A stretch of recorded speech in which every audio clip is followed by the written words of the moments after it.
যদি নৈতিকতার সাথে থাকেন, যদি ইনসাফের সাথে থাকেন, একজন মানুষ 1,00,000 মানুষের থেকেও শক্তিশালী হবে।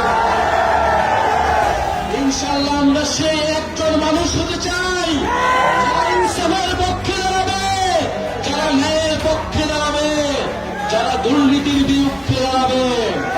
বাংলাদেশের রাজনীতি হবে এমন রাজনীতি, যে রাজনীতিতে ধর্মের প্রতি শত্রুতা থাকবে না, ধর্মের নামেও শত্রুতা থাকবে না, বাংলাদেশের সম্প্রীতির রাজনীতি প্রতিষ্ঠিত হবে।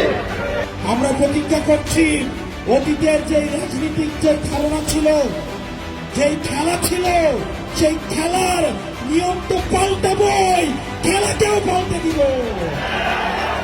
আমাদের বাংলাদেশে কোন চাঁদাবাজ, দখলদার, সিন্ডিকেট চালাকারী, কোন অপকর্মকারীর আর জায়গা হবে না।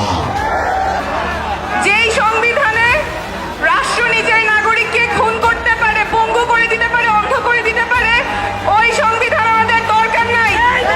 আমরা কোন চাঁদাবাজদেরকে ছাড় দেব না, আমরা সিন্ডিকেটকে ছাড় দেব না, আমরা সন্ত্রাসকে ছাড় দেব না।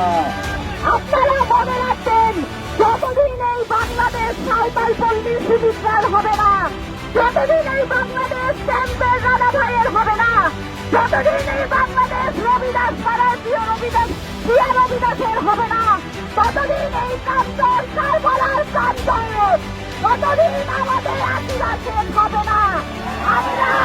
আমরা ইমাম হুসাইনের উত্তরসূরি, আমাদের এই প্রতিরোধ আমাদের রক্তে করে তুলতে হবে। এনসিপি আপনাদেরকে প্রতিজ্ঞা করছে একটি নতুন বাংলাদেশের, নতুন একটি সংবিধানের, কারণ এই সংবিধান আমাদেরকে এতদিন পর্যন্ত